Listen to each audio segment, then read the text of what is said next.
do desenvolvimento. Indispensável cogitar-se do trabalho de proteção, auxílio e defesa, estacadas, adubos, vigilância, todos os fatores de preservação devem ser postos em movimento, a fim de que o vegetal precioso atinja os fins a que se destina.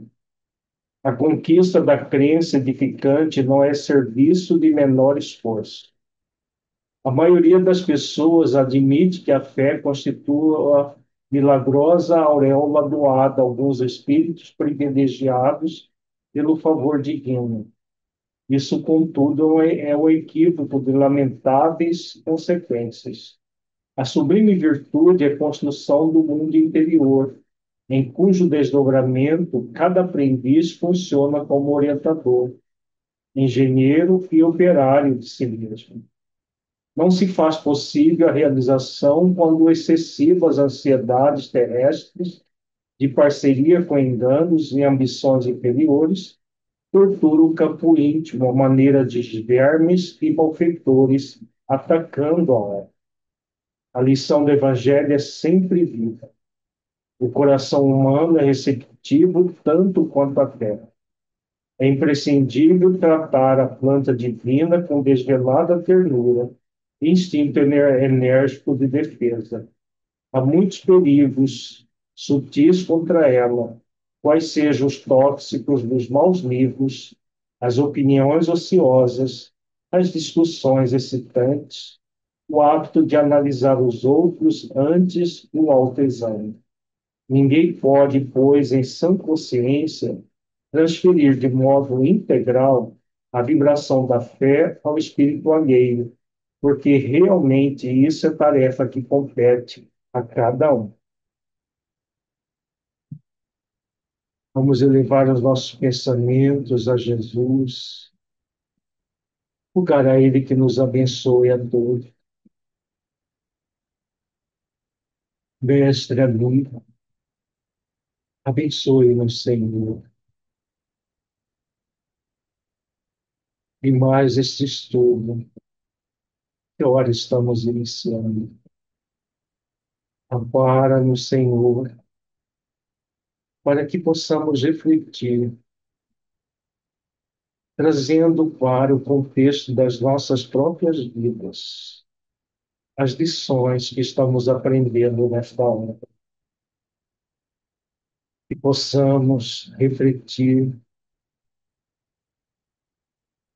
nas viciações egóicas apresentadas pelos vários personagens que perpassam pela obra, para que possamos aplicar o exercício de virtudes, evitando passar por aquilo que eles estão passando. Possamos trazer cada personagem vivo dessa história como ferramenta útil de reflexões para as nossas próprias vidas. Ser conosco, Senhor, nesse ideal maior. Ampara todos nós, a toda a humanidade hoje e sempre. Gratidão por tudo, gratidão pela.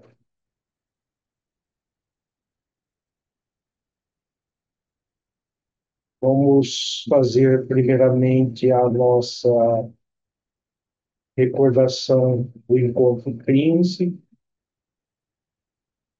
e prosseguirmos depois com os estudos.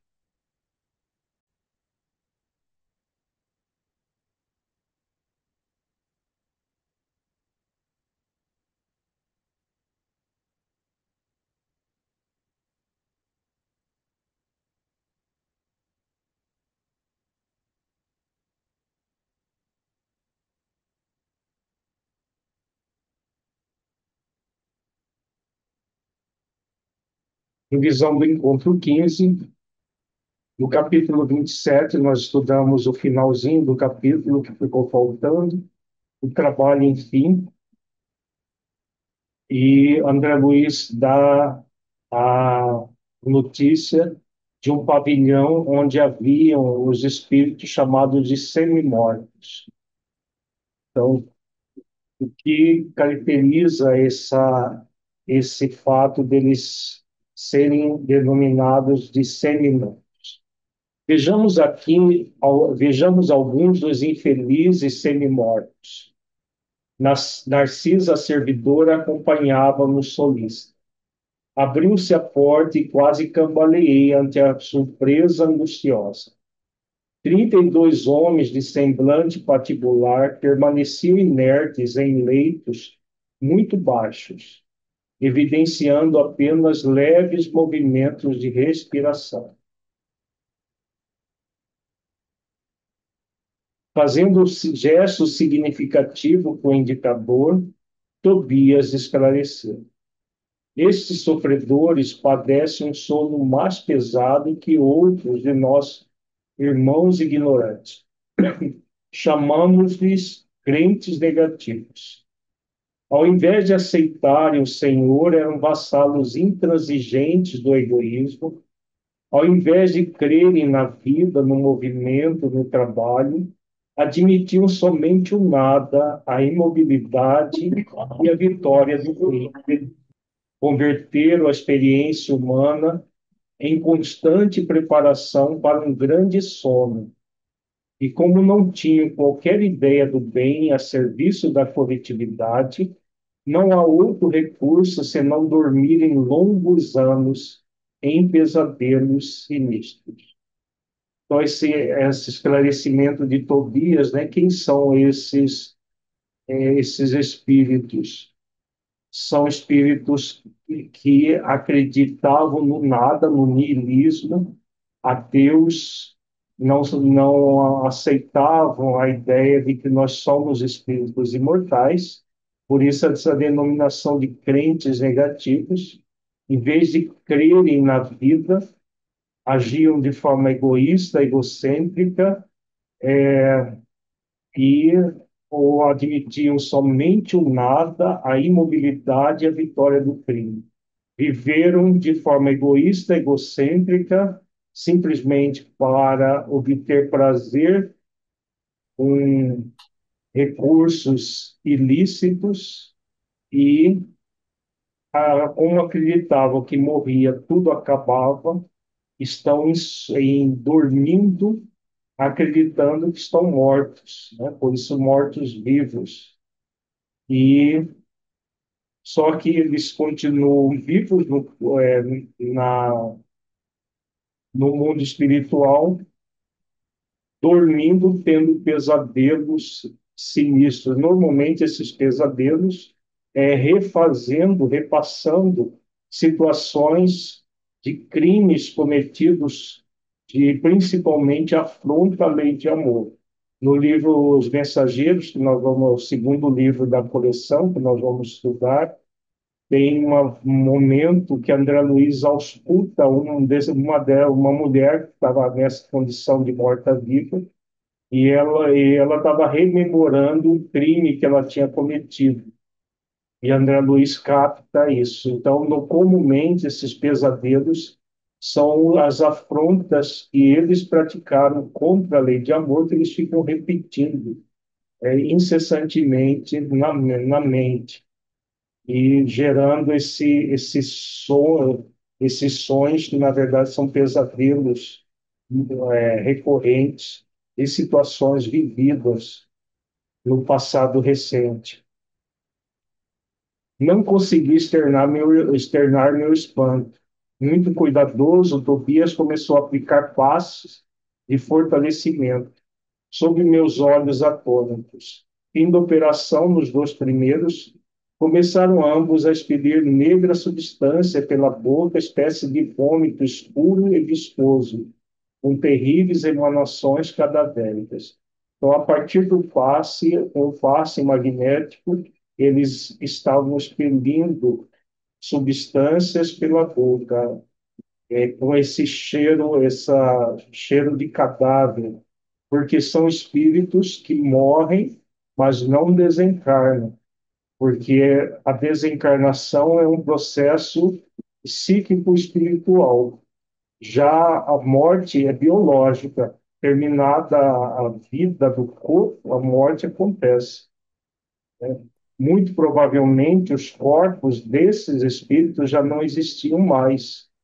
Pode ser que tenha alguns ossos apenas, porque até os ossos eles vão se desfazendo, mas ainda cheiravam a cadáver. Por quê? Porque não desencarnados estavam presos ao corpo, acreditando que morrendo tudo acabava e continuam presos ao corpo. São fluidos venenosos que segregam, explicou Tobias muito calmo. Então, são energias mentais que eles próprios segregavam com esses pesadelos, a repetição constante de afrontas à lei de amor. E com o passe, esses fluidos venenosos são expelidos. Narcisa fazia possível por atender prontamente a tarefa de limpeza, mas debalde. Grande número deles deixava escapar a mesma substância negra e fétida. Foi então que instintivamente me agarrei aos petrechos de higiene e lancei-me ao trabalho com ardor. A servidora parecia contente com o auxílio humilde do novo irmão, ao passo que Tobias dispensava olhares satisfeitos e agradecidos. O serviço continuou por todo o dia, custando-me abençoado suor, e nenhum amigo do mundo poderia avaliar a alegria sublime do médico que recomeçava a educação de si mesmo na enfermagem rudimentar. Esse último parágrafo, André Luiz declara, né, a alegria de estar servindo de uma forma humilde, ele humildando o seu orgulho de médico no mundo para servir na enfermagem rudimentar, limpando vômitos de espíritos nessas condições que nós acabamos de ver. Então, esse alegria de servir, alegria de ser útil, mesmo nessas condições as mais adversas, humildando o seu orgulho, amansando a sua tendência à rebeldia, que nós já vimos em outros capítulos. No capítulo 28, em serviço, nós vimos que uma turma de socorristas adentrou o umbral e trouxe uma leva de espíritos que foram recuperados das sombras.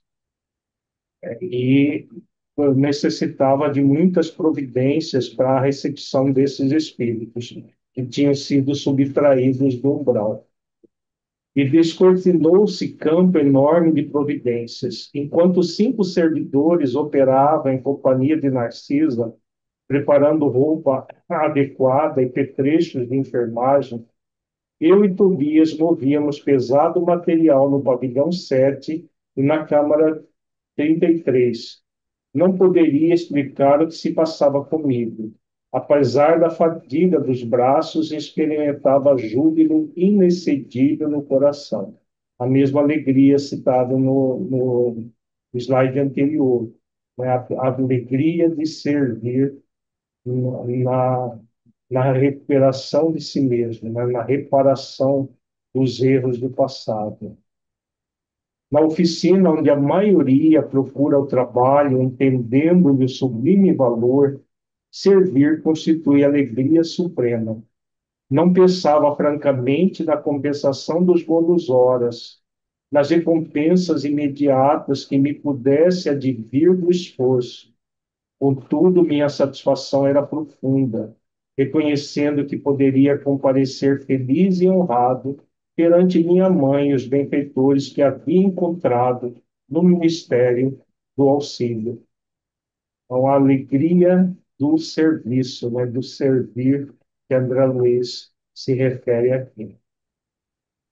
Depois, ele, numa conversa com a Narcisa, né, ele pergunta, né, por que Narcisa estava trabalhando lá nas câmaras de retificação. Mas a irmã que trabalha muito, perguntei a certa altura da palestra amistosa. Sim, permaneço nas câmaras de retificação, em serviço ativo há 6 anos e alguns meses. Entretanto, ainda me faltam mais de 3 anos para realizar meus desejos. Ante a silenciosa indagação do meu olhar, falou Narcisa amavelmente. Preciso um endosso muito sério. Esse endosso são as, as, os processos que acontecem no mundo espiritual de um espírito mais evoluído endossar ou avalizar a encarnação de outros espíritos. E a Narcisa tinha essa necessidade. E a ministra veneranda que interveio no caso. Vamos ver aqui. Que quer dizer com isso? Perguntei interessado. Preciso encontrar alguns espíritos amados na Terra para serviço de elevação em conjunto. Por muito tempo, em razão dos meus desvios passados, joguei em vão a possibilidade necessária aos meus fins. Vivia perturbada, aflita. Então, Narcisa sabia da necessidade de reparação de serviços em comum e precisava de uma, uma avaliação, um endosso, né? De alguém que, um mais evoluído, intercedesse por ela. Aconselharam-me, porém, recorrer à ministra veneranda e nossa benfeitora da regeneração prometeu que endossaria meus propósitos no Ministério do Auxílio, mas exigiu 10 anos consecutivos de trabalho aqui para que eu possa corrigir certos desequilíbrios do sentimento. No primeiro instante, quis recusar, considerando demasiada exigência. Depois reconheci que ela estava com a razão. Afinal, o conselho não visava interesses dela, e sim ao meu próprio benefício. E ganhei muito aceitando-lhe o parecer, sinto-me mais equilibrada e mais humana, e creio viverei com dignidade espiritual minha futura experiência na Terra. A ministra veneranda, o espírito de alta envergadura, é, é, so- é, orienta Narcisa a trabalhar nas câmaras de retificação para corrigir certos desequilíbrios do sentimento, mostrando a questão de que o espírito evolui no mundo espiritual, praticando ações desse tipo, e para se preparar para a reencarnação, onde as provas são muito mais intensas, porque nós vamos conviver com pessoas que agem de forma diferente, que pensam de forma diferente, muitos ainda empedernidos no mal, e o teste as provas, né, os testes, né, no mundo físico são muito maiores. E aí a Narcisa fala que ela se sente mais equilibrada e mais humana, e mais preparada para a futura experiência na Terra.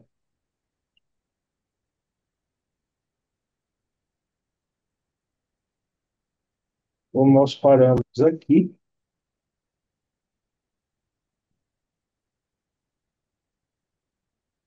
vamos prosseguir agora com o capítulo 29, a visão de Francisco. Enquanto Narcisa consolava o doente aflito, fui informado de que me chamavam ao aparelho de comunicações urbanas. Era a senhora Laura que pedia notícias. De fato, esquecera-me de avisá-la sobre as deliberações de serviço noturno. Pedi desculpas à minha benfeitora e forneci rápido relatório verbal da nossa situação, da nova situação. Através do fio, a genitora de Lísias parecia exultar, compartilhando o meu justo contentamento. Ao termo de nossa ligeira conversa, disse: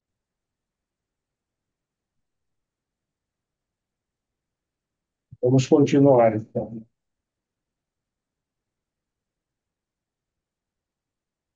Ao termo de nossa ligeira conversa, disse bondosa: muito bem, meu filho, apaixone-se pelo seu trabalho, embriague-se de serviço útil. Somente assim atenderemos a nossa edificação eterna. Lembre, porém, que esta casa também lhe pertence. Aquelas palavras encheram de nobres estímulos. Regressando ao contato direto com os enfermos, notei Narcisa lutar heroicamente por acalmar um rapaz que revelava singulares distúrbios. Procurei ajudá-la. O pobrezinho, de olhos perdidos no espaço, gritava espantadiço: acuda-me, por amor de Deus, tenho medo, medo. E o olhar esgazeado dos que experimentam profundas sensações de pavor acentuava: irmã Narcisa, lá vem ele, um monstro. Sinto os vermes novamente. Ele, livre-me dele, irmã. Não quero, não quero. Calma, Francisco, pedi a companheira dos infortunados. Você vai libertar-se, ganhar muita serenidade e alegria, mas depende do seu esforço. Faça de conta que a sua mente é uma esponja embebida em vinagre. É necessário expelir a substância azeda. Ajudá-lo-ei a fazê-lo, mas o trabalho mais intenso cabe a você mesmo. O doente mostrava boa vontade, acalmava-se enquanto ouvia os conceitos carinhosos, mas volvia a mesma palidez de antes, prorrompendo em novas exclamações. Mas, irmã, repare bem, ele não me deixa, já voltou a atormentar-me. Veja, veja. Estou vendo, Francisco, respondia ela acordada, mas é indispensável que você ajude a expulsá-lo. Esse fantasma é diabólico, acrescentava a chorar como criança, provocando compaixão. Confie em Jesus e esqueça o monstro, dizia a irmã dos infelizes piedosamente. Vamos ao passe, o fantasma fugirá de nós. E aplicou-lhe fluidos salutares e reconfortadores, e Francisco agradeceu, manifestando imensa alegria no olhar. Agora, disse ele, fim da operação magnética, estou mais tranquilo. Narcisa ajeitou-lhe os travesseiros, mandou que uma serva lhe trouxesse água magnetizada. Aquela exemplificação da enfermeira edificava-me. O bem como o mal em toda parte estabelece misterioso contágio. Observando-me o sincero desejo de aprender, Narcisa aproximou-se mais, mostrando-se disposta a iniciar-me nos sublimes segredos do serviço. A quem se refere o doente? Indaguei impressionado. Está porventura assediado por alguma sombra invisível ao meu olhar? A velha servidora das câmaras de retificação sorriu carinhosamente e falou: trata-se do seu próprio cadáver. Que me diz? Tornei espantado. O pobrezinho era excessivamente apegado ao corpo físico e veio para a esfera espiritual após um desastre, oriundo de pura imprudência. Esteve durante muitos dias ao lado dos despojos, em pleno sepulcro, sem se conformar com situação diversa. Queria firmemente levantar o corpo hirto, tal império da ilusão em que vivera, e nesse triste esforço gastou muito tempo. Amedrontava-se com a ideia de enfrentar o desconhecido e não conseguia acumular nem mesmo alguns átomos de desapego às sensações físicas. Não valeram socorros das esferas mais altas, porque fechava a zona mental a todo pensamento relativo à vida eterna. Por fim, os vermes fizeram-lhe experimentar tamanhos padecimentos que o pobre se afastou do túmulo, tomado de horror. Começou então a peregrinar nas zonas inferiores do umbral. No entanto, os que lhe foram pais na terra prosseguem e possuem aqui grandes créditos espirituais e rogaram sua internação na colônia. Trouxeram-no os samaritanos quase à força. Seu estado, contudo, é ainda tão grave que não poderá ausentar-se tão cedo das câmaras de retificação. O amigo que lhe foi genitor na carne está presentemente em arriscada missão distante de nosso lar. E vem visitar o doente? Perguntei. Já veio 2 vezes. Experimentei grande comoção, observando-lhe o sofrimento discreto.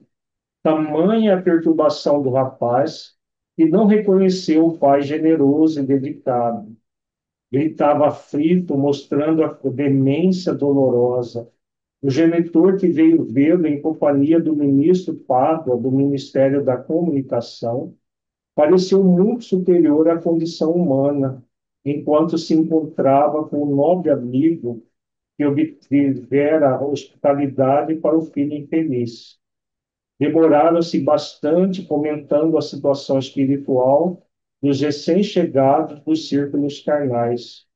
Mas quando o ministro Pádua se retirou, compelido por circunstâncias de serviço, o pai do rapaz me pediu me perdoasse o gesto humano e ajoelhou-se diante do enfermo. Tomou-lhe as mãos, ansioso como se estivesse a transmitir vigorosos fluidos vitais, e beijou-lhe a face, chorando copiosamente. Não pude conter as lágrimas e retirei-me, deixando-os a sós. Não sei o que se passou em seguida entre ambos, mas notei que Francisco, desde esse dia, melhorou bastante. A demência total reduziu-se a crises que são agora cada vez mais espaçadas. Muito interessante, né, o relato. Ah, aqui nós temos um caso de um suicídio indireto, né? Como diz a Narcisa, a morte dele foi oriunda de um desastre de pura imprudência. Então, uma morte não programada, né? Não programar, não estava no programa dele essa morte cedo dessa forma. E é um suicídio indireto. Por isso, devido ao apego intenso ao corpo, ele experimentou a, a, a putrefação do próprio corpo, os germes, né, os vermes que se aproveitam do cadáver, ele sentiu a decomposição como, como suicida, os suicidas diretos também sentem. Então, o suicídio indireto possibilitou o socorro dele. Aqui nós vemos novamente a lei de misericórdia, como diz Narcisa, foi trazido quase que à força das regiões inferiores, mas por que que ele foi trazido? Pela intercessão do Pai, né, que trazia méritos e emprestou esses méritos para o Filho. E é muito bonito esse parágrafo, né, do Pai. Imagina o amor que esse Pai tem por esse Espírito. Por quê? Na verdade, nós somos irmãos em humanidade.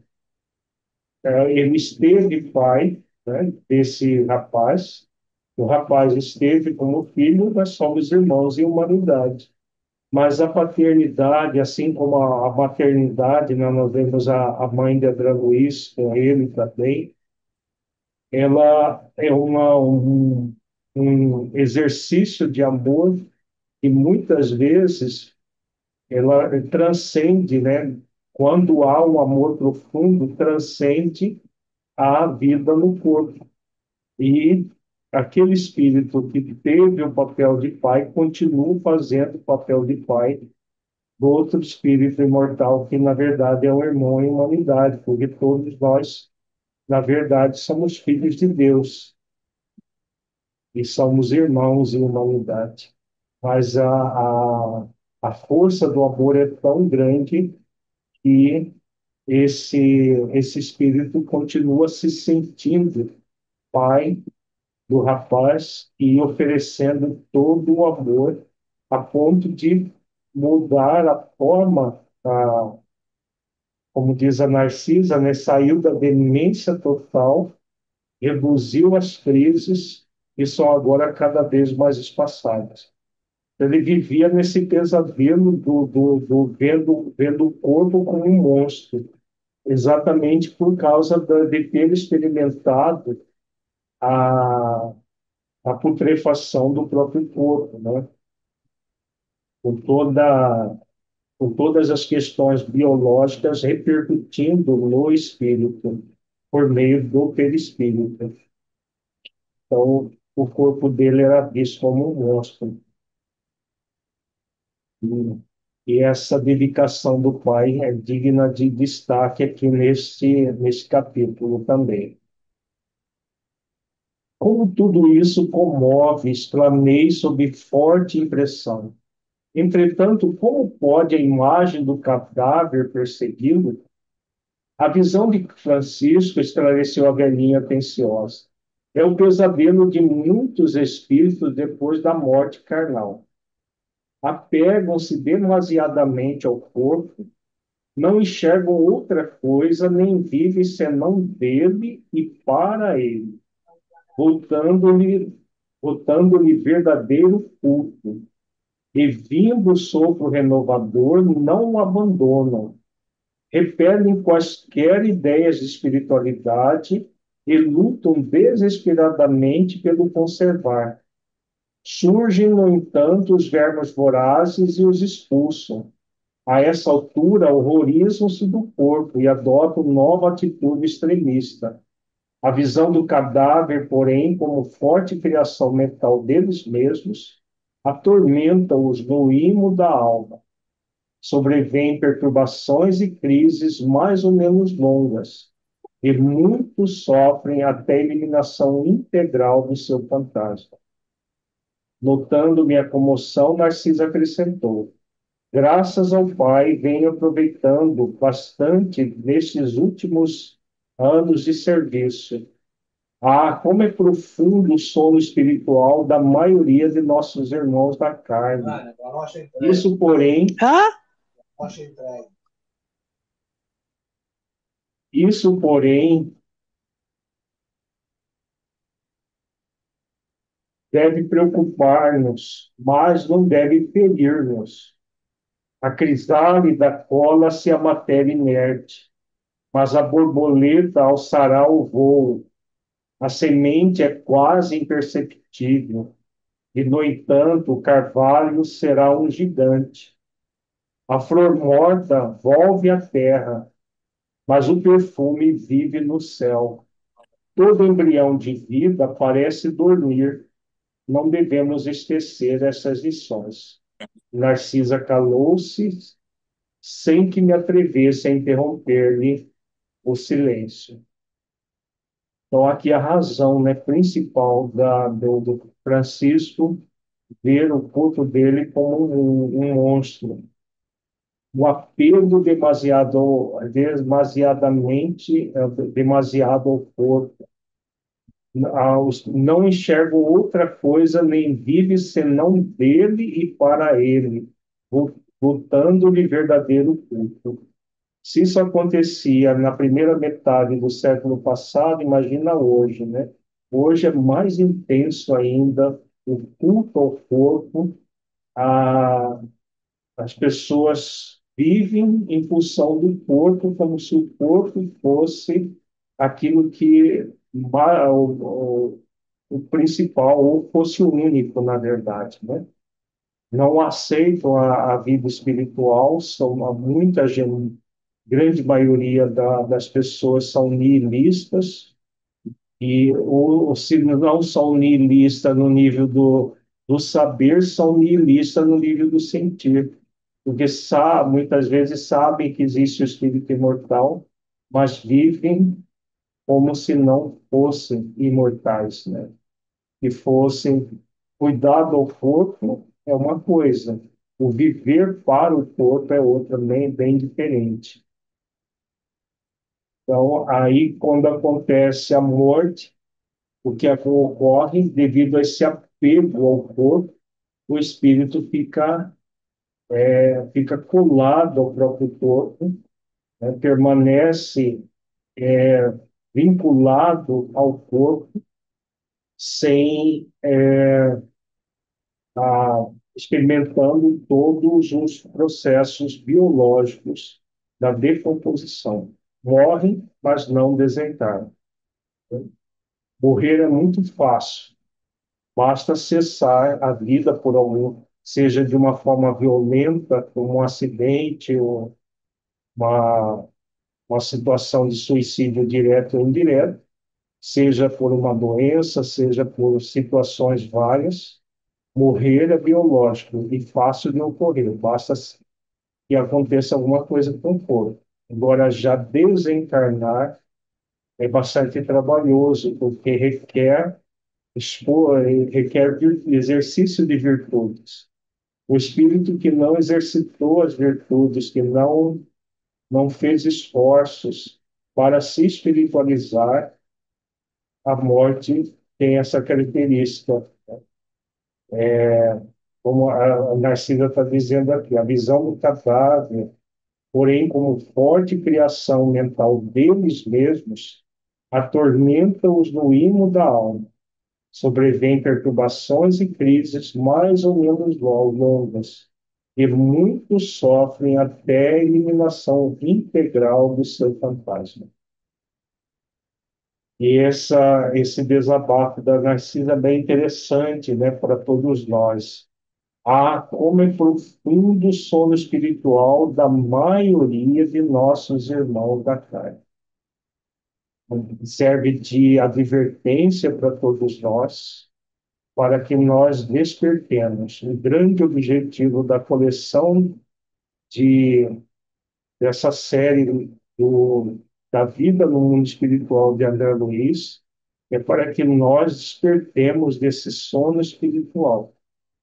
Porque se antes tudo isso ficava velado, agora é colocado em obras. Essa obra já foi traduzida para várias línguas, tem até filme sobre ela, para que nós nos libertemos desse sono espiritual. Mas muita gente continua dormindo, né? Até pessoas, e a gente vê até médiuns dormindo do ponto de vista simbólico, né? Pessoas que sabem que existem espíritos, veem espíritos e continuam dormindo esse sono espiritual que a Narcisa coloca aqui. Jéssica, Boa noite, Alírio. A gente pode pensar também nos nossos irmãos que acreditam que no momento da morte, eles vão ficar dormindo esperando o dia do juízo final, né? Que eles devem aguardar esse momento. Que esse cenário que aconteceu com Francisco pode acontecer com eles também. podem se não tiver uma vida de virtude. Se durante a existência eles agiram de forma cristã, essas concepções dogmáticas logo são desfeitas e eles passam a ter uma vida normal, normal do espírito, né? Do espírito desencarnado. Agora, se tinha uma vida, não uma vida de virtudes cristãs, mas eram cristãos só da boca para fora e que frequentavam igrejas, mas não trabalhavam as virtudes cristãs dentro de si, eles podem também ficar dormindo, esperando o tal do juízo final, que virá um dia e ficar dormindo anos a fio também. E, no caso, nesse caso, em pesadelos, como os nihilistas ficam. Porque é a força da mente, né, sobre o espírito, né, gerando uma ideia fixa no espírito. Quando o espírito ele já exercita virtudes, essas crenças que são mais no nível cognitivo, elas não interferem. Mas quando não, elas interferem muito. E passa a viver daquela maneira. E acredita naquilo e vive aquilo como se fosse a realidade. Oi? Mas Bom, ok, obrigada. me pergunta, a gente não pode falar.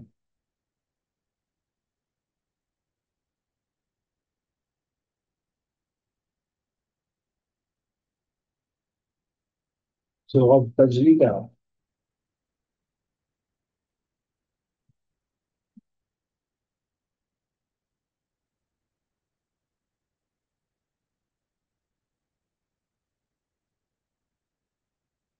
Está conseguindo ligar?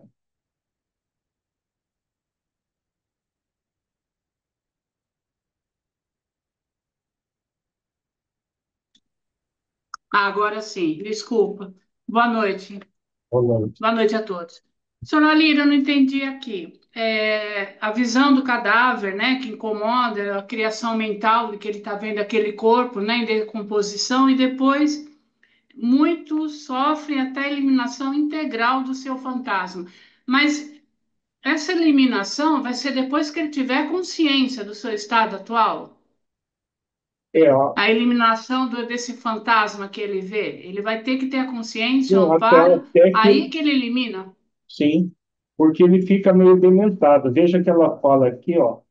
Ele foi para a Câmara de Retificação em demência total, até que Então, teve esse encontro com o pai muito provavelmente ofereceu a sua energia amorosa, que de alguma maneira o auxiliou a superar parcialmente a demência, porque a superação total da demência é do espírito. Ninguém pode fazer por ele. Nós podemos receber ajuda, mas a transformação é de cada um. Então, essa eliminação integral do fantasma da conexão com o corpo, em que ele desencarna, né? Até que haja desencarnação, porque houve a morte, mas ainda não houve a desencarnação.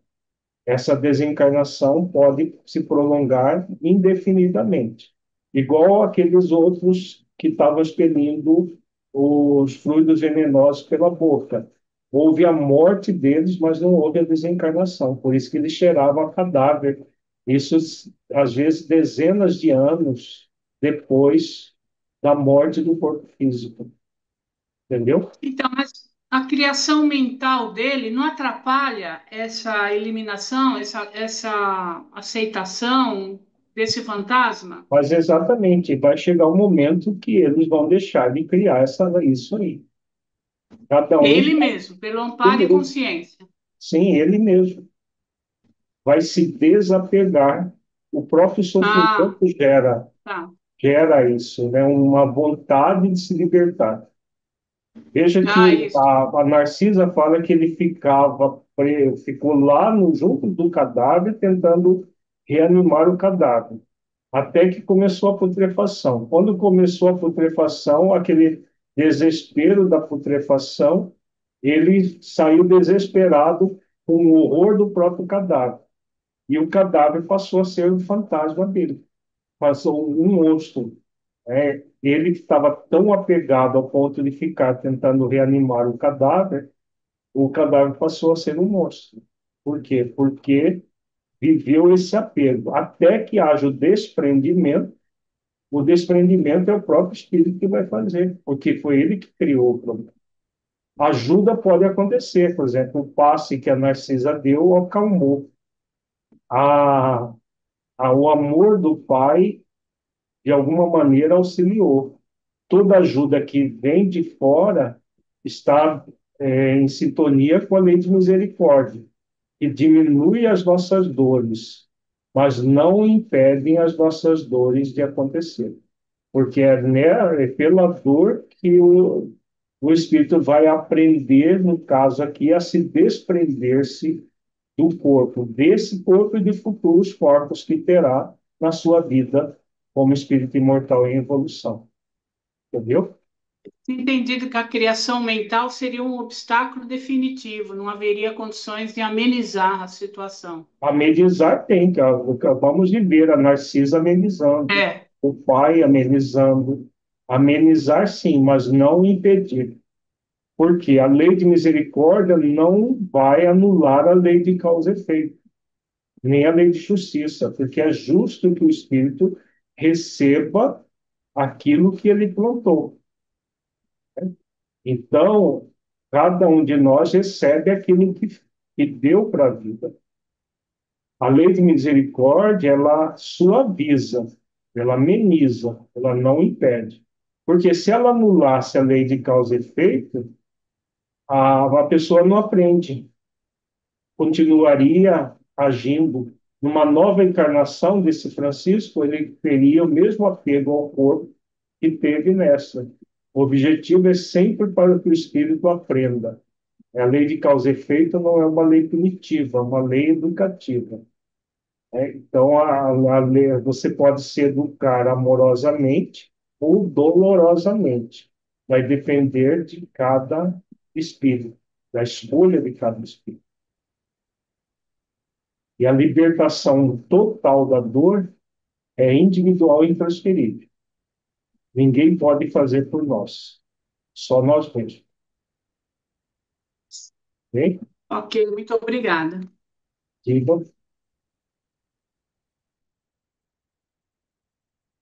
Seu áudio está desligado. Então, está bem relacionado ainda com essa demência, a minha dúvida, porque Uhum. ele está num estágio de demência mental e ele recuperaria a sanidade mental ainda no plano espiritual, ou ele vai necessitar passar por reencarnações para conquistar o reequilíbrio dele?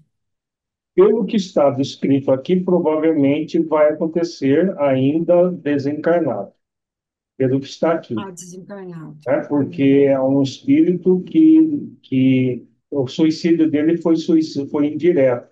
Indireto. Agora, tem casos no livro Memórias do Suicida que, de espíritos dementados por escolherem métodos de suicídio extremamente agressivos, como se jogar embaixo do trem, e só uma nova encarnação que faz com que eles voltem a ter minimamente um pensamento lúcido. Tá? Cada caso é um caso. Nesse caso, dá para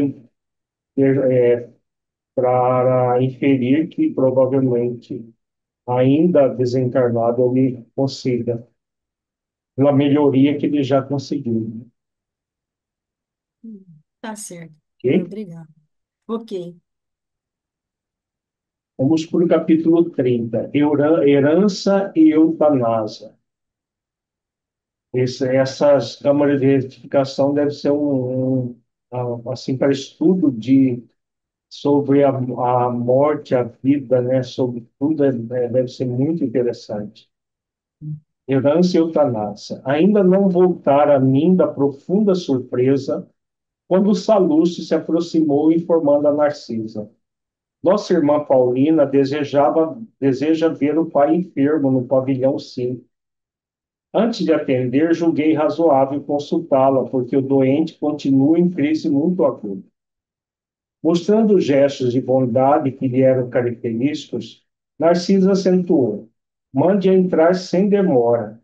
Ela tem permissão da ministra, visto estar consagrando o tempo disponível em tarefa de reconciliação dos familiares. Enquanto o mensageiro se despedia apressado, A enfermeira bondosa acrescentava, dirigindo-se a mim: Você verá que filha dedicada. Não decorrera um minuto e Paulina estava diante de nós, esbelta e linda. Trajava uma túnica muito leve, tecida em seda luminosa. A angelical beleza caracterizava-lhe os traços fisionômicos, mas os olhos denunciavam extrema preocupação. Narcisa apresentou-a delicadamente e, sentindo talvez que poderia confiar na minha presença, perguntou algo inquieta: E papai, minha amiga? Um pouco melhor, esclareceu a enfermeira, no entanto, ainda acusa em desequilíbrios fortes. É lamentável, retrucou a jovem. Nem ele, nem os outros cedem no estado mental a que se recolheram. Sempre o mesmo ódio e a mesma displicência.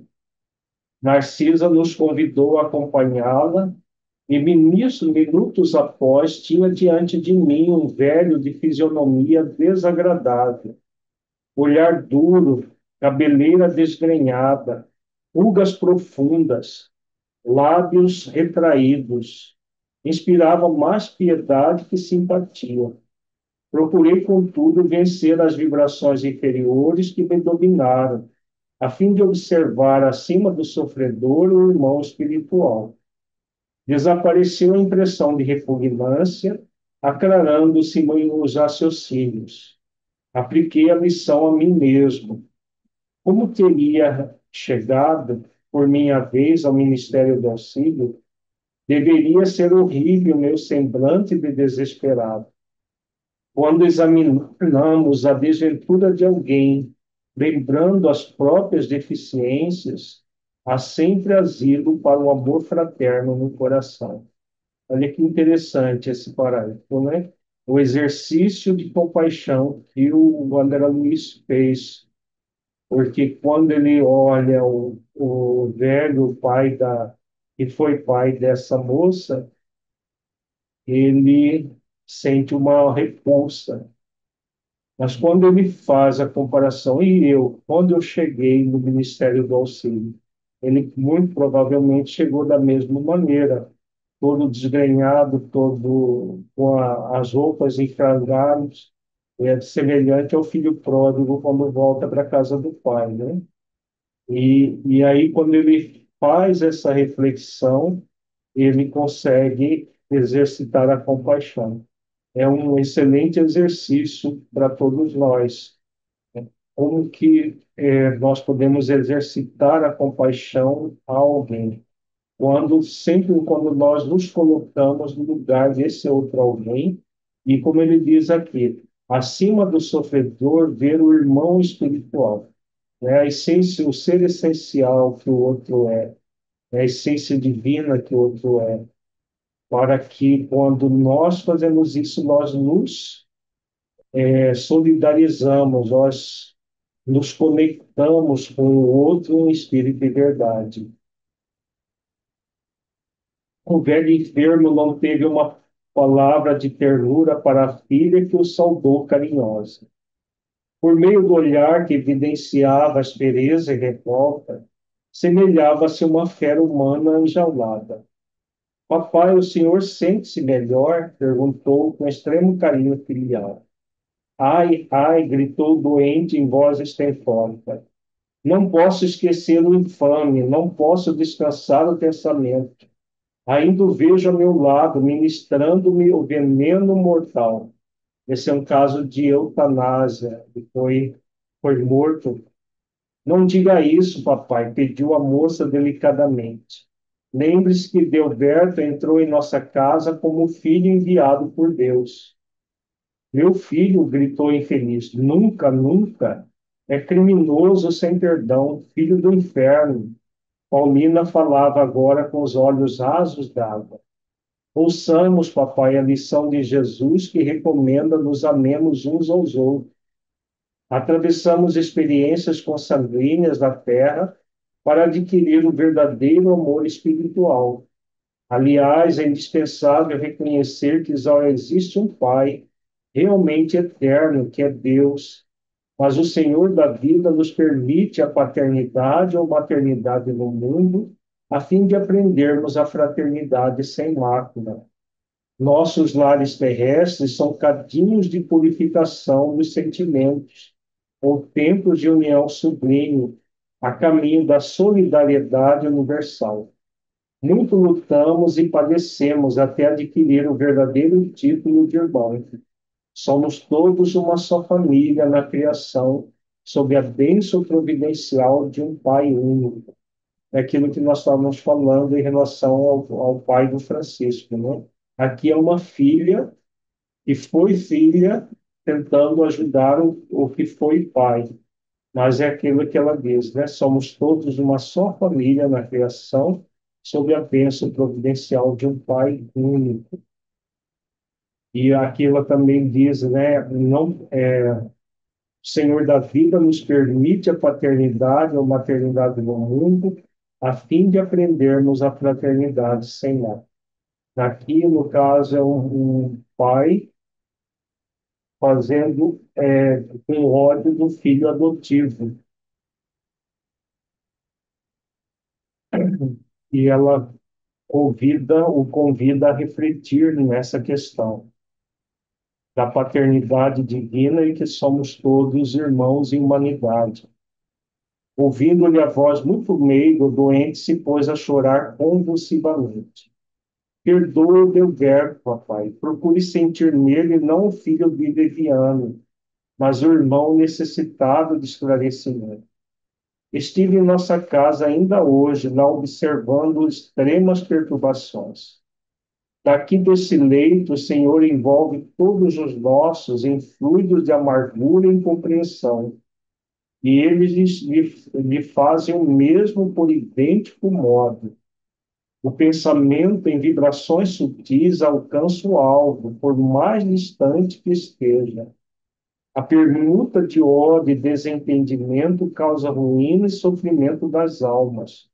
Mamãe recolheu-se faz alguns dias ao hospício, ralada de angústia. A Mária e Cacilda entraram em luta judicial com Edelberto e Agenor, em virtude dos grandes patrimônios materiais que o Senhor ajuntou nas esferas da carne. Um quadro terrível cujas sombras poderiam diminuir se sua mente vigorosa não estivesse mergulhada em propósitos de vingança. Aqui vemos-lo em estado grave. Na terra, mamãe louca e os filhos perturbados, odiando-se entre si. Em meio de tantas mentes desequilibradas, uma fortuna de 1.500.000 cruzeiros. E que vale isso se não há um átomo de felicidade para ninguém? Então, aqui a causa de todo o processo. O Edelberto, filho adotivo, abreviou a morte do pai, que estava numa situação já doente, para ficar com o dinheiro do pai. O pai, emitindo uma energia mental de vingança, vejamos a descrição que a Paulina diz, né? O pensamento e vibrações sutis alcança o alvo por mais distante que esteja. Olha que coisa mais Agora envolve todos os nossos em fluidos de amargura e incompreensão, e eles fazem o mesmo por idêntico modo. Então, ele, na Câmara de Retificação, pensamento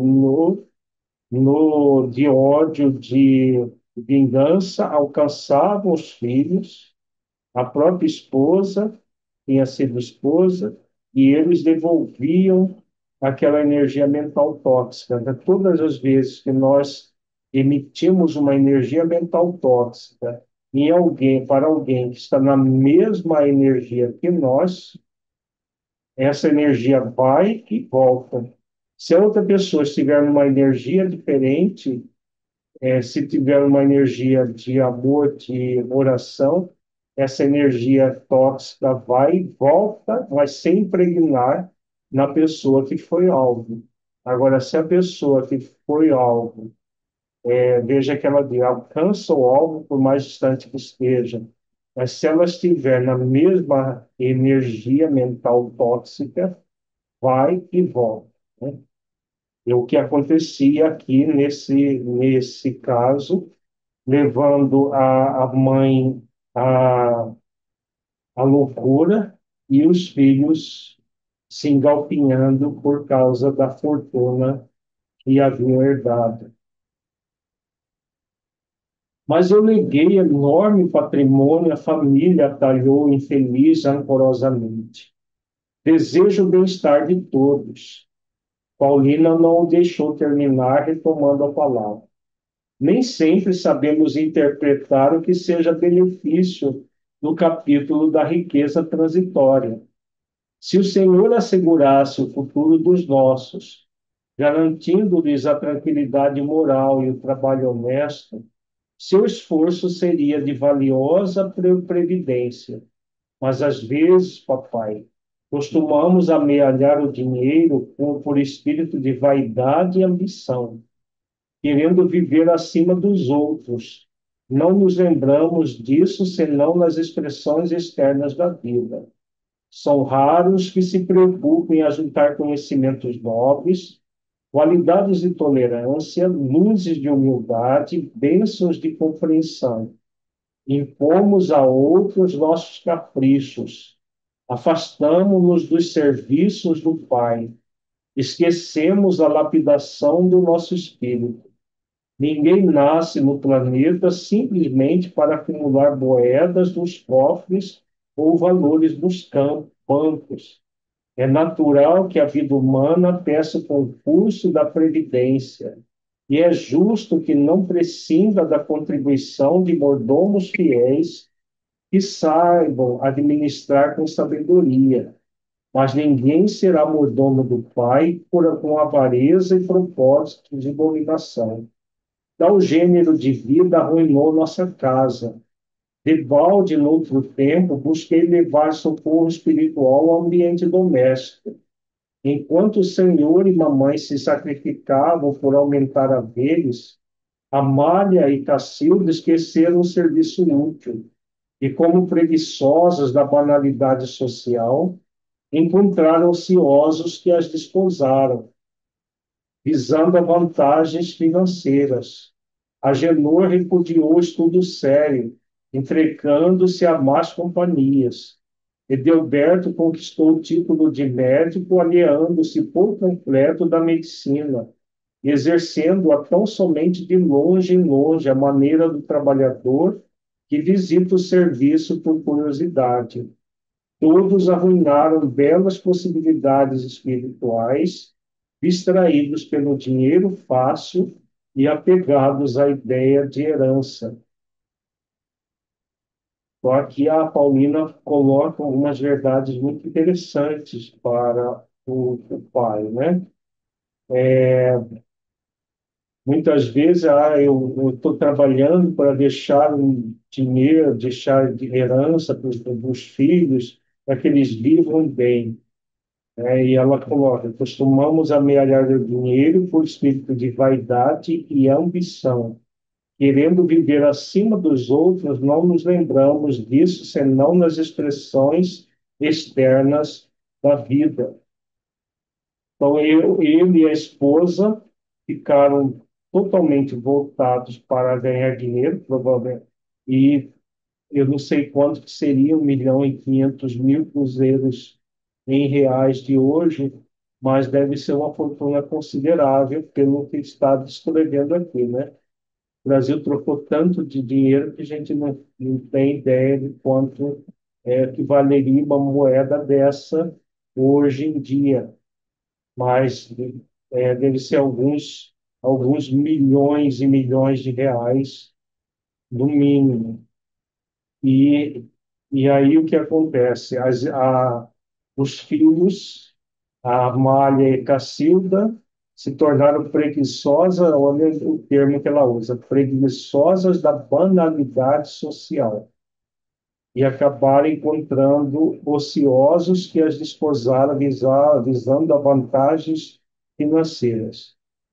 O irmão Agenor entregou-se às más companhias e Edelberto, filho adotivo, usou da medicina apenas por curiosidade e levando a matar o próprio pai com, é, de forma como a eutanásia, com a eutanásia, né?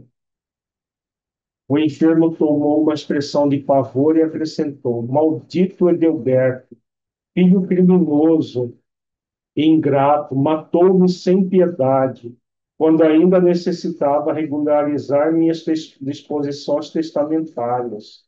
Malvado, malvado. A bronca maior dele é que ele ainda precisava cuidar do testamento. Cale-se, papai, tenha compaixão de seu filho, perdoe e esqueça. O velho, porém, continuou a praguejar em voz alta. A jovem preparava-se para discutir, mas Narcisa endereçou-lhe significativo olhar, chamando Salústio para socorrer o doente em crise. Calou-se Paulina, acariciando a fronte paterna e contendo a custo as lágrimas. Daí a instante retirava-me em companhia de ambas, sob forte impressão. Vejamos que a Paulina, né, diferente do outro, o pai que acalmou o filho, a forma como ela falava gerava, atiçava mais o ódio do pai, principalmente a questão da eutanásia, que ele via como de fato é, né, um assassinato, mas que não iria resolver a questão. E, mas, devido às próprias ausência do exercício de virtudes desse senhor, ele permanecia nesse movimento de, de vingança, né? De ódio e desejo de vingança. As duas amigas trocaram confidências ainda por alguns minutos, despedindo-se, Paulina a evidenciar muita generosidade nas frases gentis, mas muita tristeza no olhar afogado em justa preocupação. Voltando à intimidade, Narcisa disse bondosa: Os casos de herança, em regra, são extremamente complicados. Com raras exceções, acarreta enorme peso a legadores e legatários.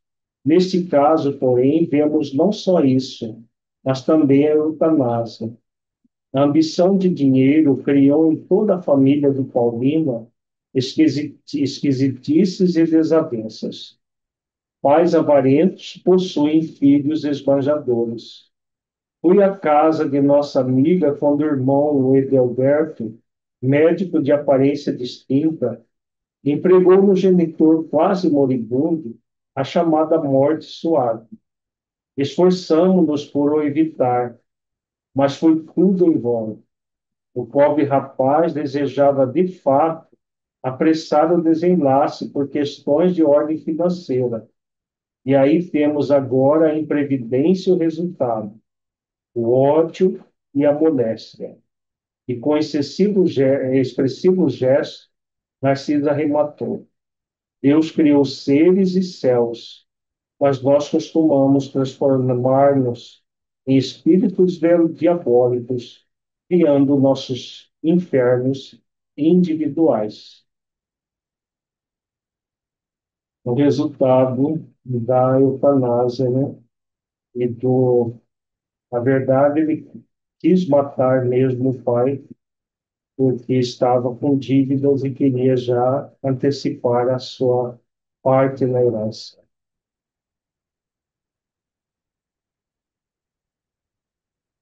Jéssica, tem pergunta? Pode falar. Lírio, nessa questão da eutanásia, a gente entende que não tá certo, né, com os humanos. Mas e na questão dos animais, que hoje é muito comum Às vezes os Os animais animais estão não têm, doentes. não estão submetidos à lei de justiça e lei de causa e efeito. Os animais ele têm só no outro nível de evolução, não tem livre-arbítrio, então eles não têm uma causa moral que justifique a permanência da vida quando estão em situações terminais. É perfeitamente moral a eutanásia de animais, porque eles sofreriam desnecessariamente. Já um ser humano, quando está em situação terminal, o espírito é muito importante para o espírito, porque são processos ligados à lei de amor, justiça e caridade que eles estão, e lei de causa e efeito que eles estão, de alguma forma, sendo convidados a reparar algum débito. Já no animal não existe isso. Entendi. E pensando pelo lado do tutor, quando leva o animal para eutanasiar, também cada caso é um caso, né? Porque, por exemplo, há o tutor que leva o animal porque de fato ele está sofrendo e ele quer amenizar aquela dor, e também há aquele tutor que, eu quero me livrar desse animal que está me dando trabalho. Então, isso na questão do tutor é levado em consideração também, né? E se o animal não está em situação terminal, você não está numa situação de sofrimento.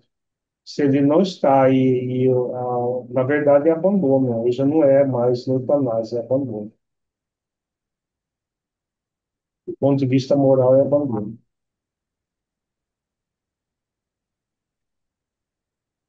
Acho que dá para a gente iniciar o próximo, né? Vampiro.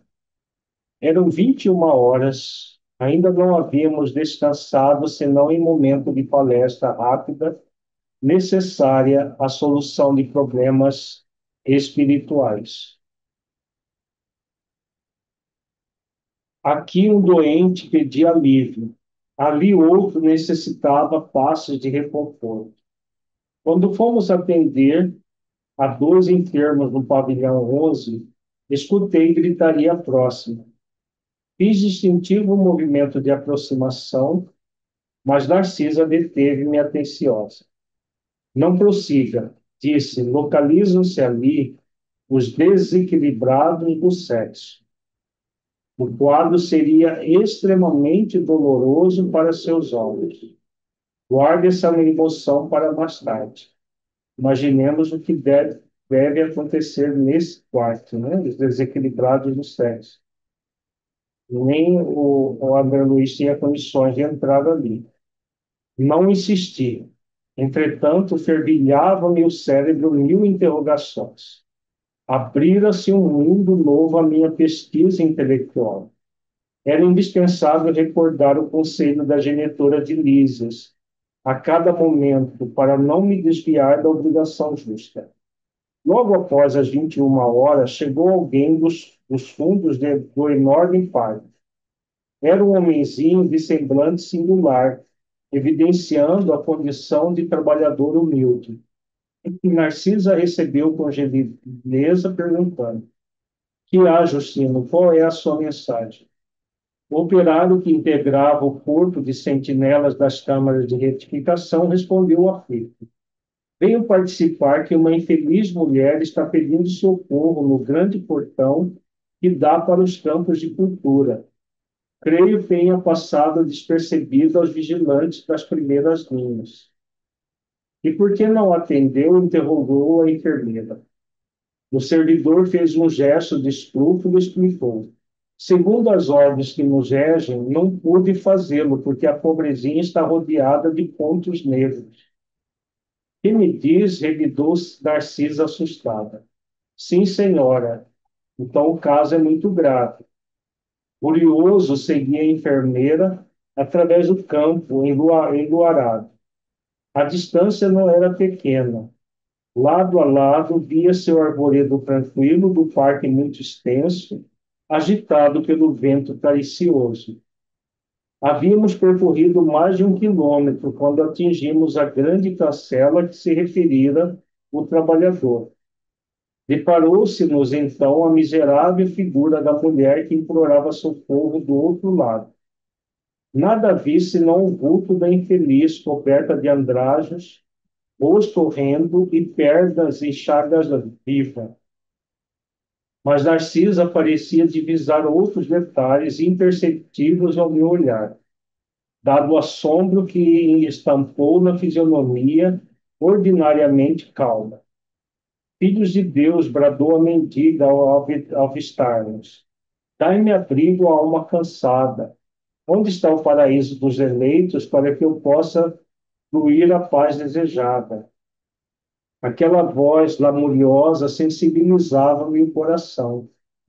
Narcisa, por sua vez, mostrava-se comovida, mas falou então com tom confidencial. Não está vendo os pontos negros? Não, respondi. Sua visão espiritual ainda não está suficientemente educada. E depois de ligeira pausa, continuou. Se estivesse em minhas mãos, abriria imediatamente a nossa porta. Mas quando se trata de criaturas nessas condições, nada posso resolver por mim mesma. Preciso recorrer ao vigilante chefe em serviço. Assim dizendo, aproximou-se da infeliz e informou em tom fraterno. Faça o obséquio de esperar alguns minutos. Voltamos apressadamente ao interior. Pela primeira vez entrei em contato com o diretor das sentinelas das câmaras de retificação. Narciso apresentou-me e notificou-me a ocorrência. Ele esboçou um gesto significativo e ajuntou. Fez muito bem comunicando-me o fato. Vamos até lá. Dirigimos-nos os três para o local indicado. Chegamos à cancela, o irmão Paulo, orientador dos vigilantes, examinou atentamente a recém-chegada do umbral e disse: esta mulher, por enquanto, não pode receber nosso socorro. Trata-se de um dos mais fortes vampiros que tenho visto até hoje. É preciso entregá-la à própria sorte. Senti-me escandalizado. Não seria faltar aos deveres cristãos abandonar aquela sofredora ao azar do caminho? Narcisa, que pareceu compartilhar da mesma impressão, adiantou-se suplicante. Mas, irmão Paulo, não há um meio de acolhermos essa miserável criatura nas câmaras? Permitir essa providência, esclareceu ele, seria trair-me a função de vigilante. Indicando a mendiga que esperava a decisão a gritar impaciente, exclamou para a enfermeira: já notou, Narcisa, alguma coisa além dos pontos negros? Agora era a minha instrutora de serviço que respondia negativamente. Pois vejo mais, respondeu o vigilante-chefe. Baixando o tom de voz, recomendou: conte as manchas pretas. Narciso olhou, fixou o olhar na infeliz e respondeu por alguns instantes: 58. O irmão Paulo, com a paciência dos que sabem esclarecer com amor, explicou: esses pontos escuros representam 58 crianças assassinadas ao nascerem. Em cada mancha, vejo a imagem mental de uma criancinha aniquilada, umas por golpes esmagadores, outras por asfixia. Essa desventurada criatura foi profissional de ginecologia. A pretexto de aliviar consciências alheias, entregava-se a crimes nefandos, explorando a infelicidade de jovens inexperientes. A situação dela é pior que a dos suicidas e homicidas, que, por vezes, apresentam atenuantes de vulto. Então, aqui a razão, né, ela era ginecologista obstetra e assassinava as crianças ao nascerem.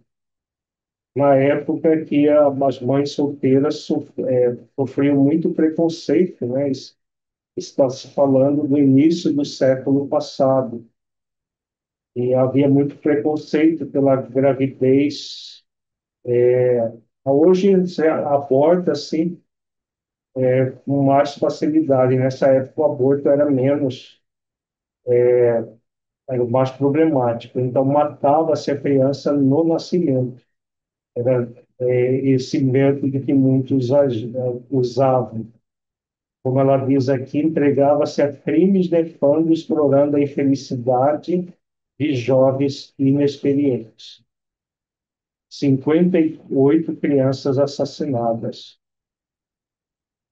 Recordei assombrado os processos da medicina em que muitas vezes enxergara de perto a necessidade da eliminação de nascituros para salvar o organismo materno nas ocasiões perigosas.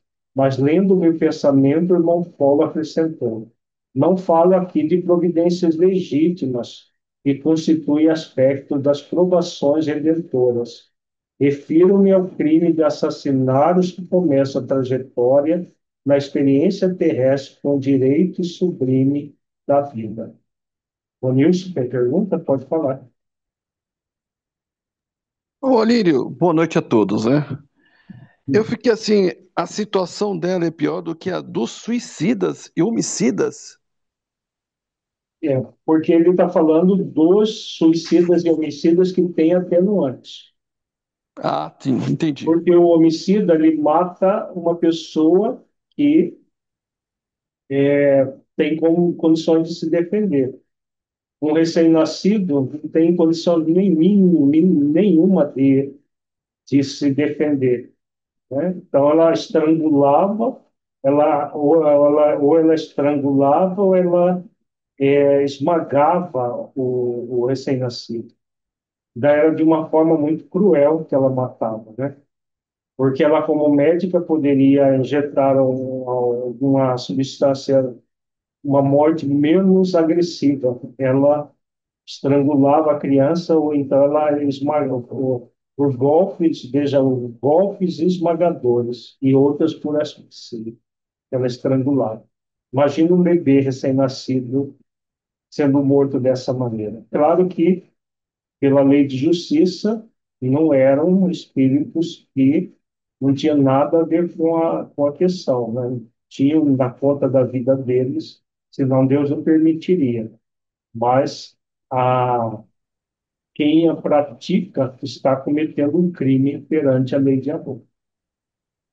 A impressão que ela tinha prazer, né, de matar. É, dá a impressão que ela tinha prazer de matar, porque a forma como ela imagina matar um recém-nascido com golpes esmagadores, esmagando a criança.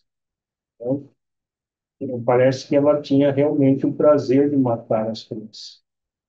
Cristina? Oi, boa noite a todos.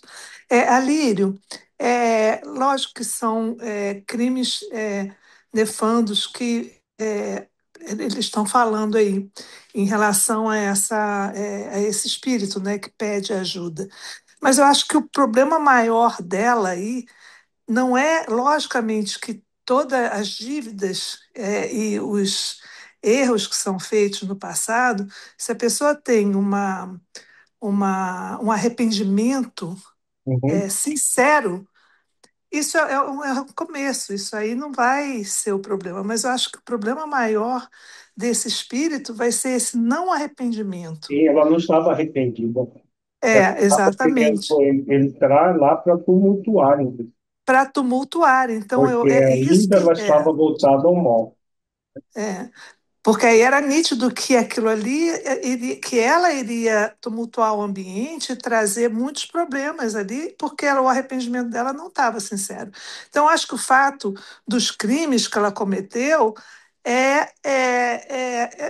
porque todos nós, como espíritos dentro da humanidade, já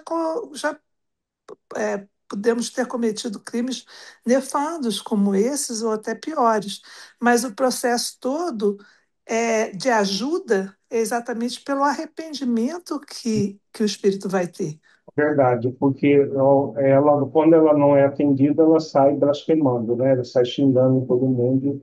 Então, não era um espírito Exatamente. arrependido, não foi pelos crimes, foi pela Uhum, condição moral dela nesse momento. Não tinha condição uhum, de ser socorrida, por quê? Na verdade, ela não queria socorro. Ela queria É. entrar para tumultuar. O espírito bastante empedernido no mal, que ainda continuava empedernido no mal. Porque vai chegar Uhum, um momento que ela vai se arrepender e vai ser socorrida. Isso uhum, acontece com todos os espíritos. Não há nenhum que, a partir do arrependimento, não é recolhido por benfeitores espirituais. Mas no caso dela, ainda não tinha chegado nesse momento. uhum. Perfeito. Gratidão. Já que você está com a palavra, Cristina, faz a oração agradecendo para nós. Com certeza. Já acabamos? Já Já chegou são na hora? 9h30, já terminou o nosso tempo. É tão Então vamos rápido, lá. né? É muito rápido. Então vamos fechar nossos olhos e, com o coração cheio de alegria e gratidão, podemos elevar nossos pensamentos, agradecendo esse momento, essa oportunidade de estarmos aqui juntos, de podermos estar refletindo nesse livro que André Luiz nos trouxe através de Chico, com tantas informações, com tanto para nos dar, né? Como em termos de aprendizado, de reflexões. Então, agradecemos essa oportunidade, agradecemos a Jesus e a todos esses mentores que vêm trazendo a nós essas informações e essas oportunidades únicas. O nosso profundo agradecimento. Que possamos ter uma semana de mais reflexões, de práticas de virtudes, de maior entendimento de nós mesmos, para que possamos, cada vez mais, através dos seus passos, Mestre, segui-los. Segui-los com amor, com bondade no nosso coração, bondade verdadeira, sendo construída dentro de nós. Gratidão por toda essa luz que todas as terças-feiras tem surgido em nossos corações, em nosso lar, através desse estudo. Ser conosco, hoje e sempre. Gratidão. Então, boa noite para todos nós, muita paz. Boa noite. Boa Boa noite. noite. Boa noite. Boa noite. Boa Boa noite. noite. Boa Boa noite. noite. Boa noite. Beijo, Ângela. Boa noite.